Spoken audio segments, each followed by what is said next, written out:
Toy soldiers, whoever may be watching this. My name is, of course, Voltor, and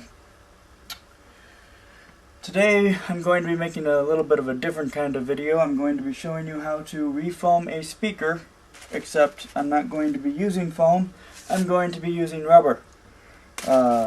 This speaker is over 20 years old. I assembled it 10 years ago out of 20-year-old parts. So the foam obviously is falling apart and dry rotted and is being held together currently by 6 or 7 layers of rubber cement. So I'm going to remove that and clean up the cone and put this on and put it all back together. Alright? So I'm going to go by step here, and we'll start out with the tools. What you'll need to do this is an X-Acto knife, very sharp one, and a flathead screwdriver, preferably a larger one that's got some strength to it. And what we'll do is we'll start out by removing the gasket, which is this blue part here. They're not always blue. In fact, this one was gray when I started. And we're going to do it very carefully as to not destroy it, because we will be reusing it. It's funny, my electronics teacher in high school always said, "Oh, don't worry about the gasket, you know, you can always get a new one." Well, guess what? They're kind of hard to come by. And this is coming up pretty easy because the foam is all rotted.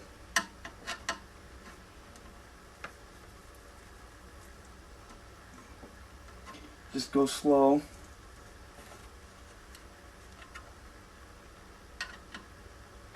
If you lose a layer or two, don't worry about it. Like I'm losing a layer. That might just be the old gasket, actually. No, it's not.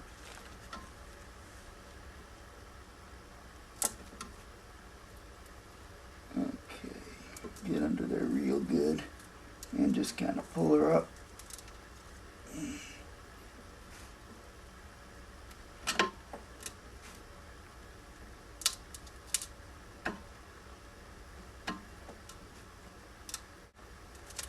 Oh, it'll do something, it'll just sound real nasty. Okay. And that's coming along nicely. Of course, I'm not worried about ripping this around, it's already torn. I'm mostly worried about the gasket. Just coming off in pieces here. But that's okay. Nobody pays attention to the gasket anyhow. It has nothing to do with the sound, it's just there to keep the surround on.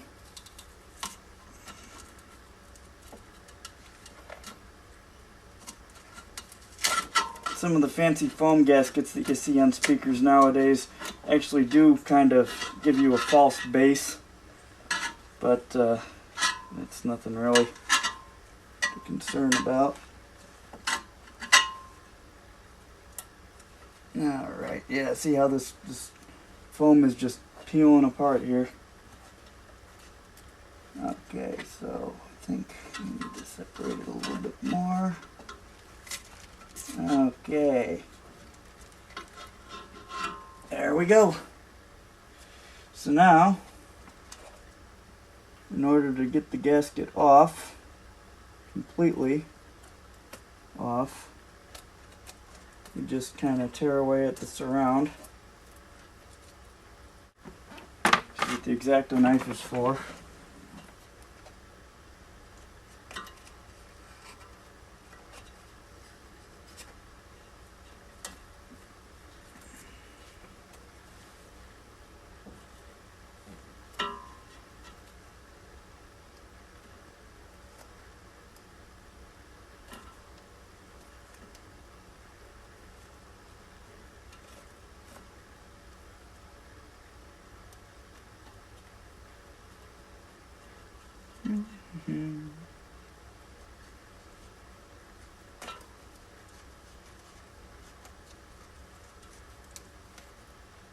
want to be careful not to cut yourself on this thing because it is very sharp.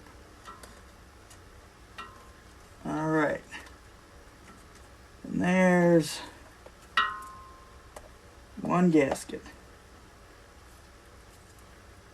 Didn't even break it. And it looks a little rough back here, but we can clean this up later. Now, what we have to do is take our trusty screwdriver once again and just kind of scrape around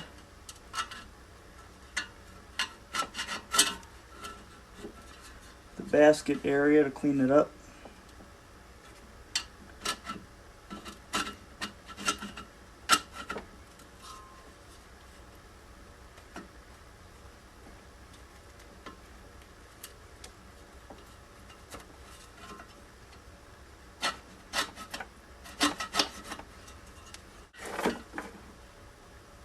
Easy there. Get back here. Rotary phones are useful for something.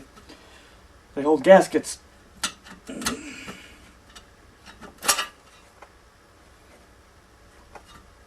Now, this stuff is really ugly. Now we just pull this off of the cone.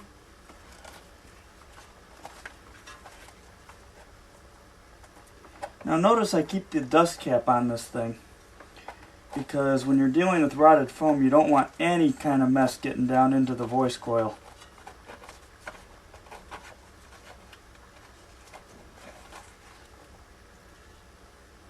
Professionals, quote unquote, would probably laugh at me for actually fixing a speaker this way, but you know what? I'm not a professional. I don't care. No way, shape, or form am I a professional at anything having to do with speakers. Or electronics, for that matter.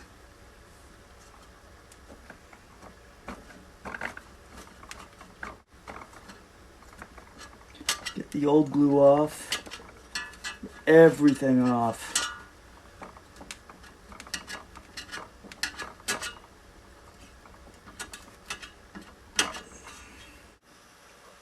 Okay, it's been about 15 minutes now, and I'm just about done scraping the basket. I finally gave up on the goddamn screwdriver, and I'm using one of these. It's an X-Acto knife with a scraper blade on the end of it. And things are going a lot smoothly now, a lot more smoothly. Alright.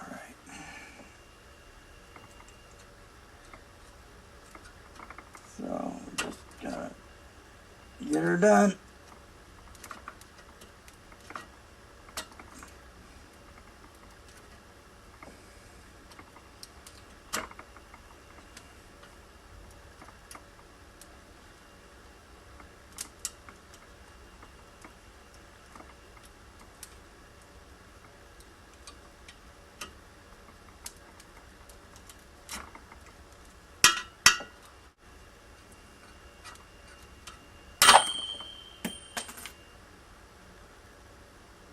Well, that was a tragedy. I broke my scraper blade. Oh well. Next blade, let's see. This one looks good.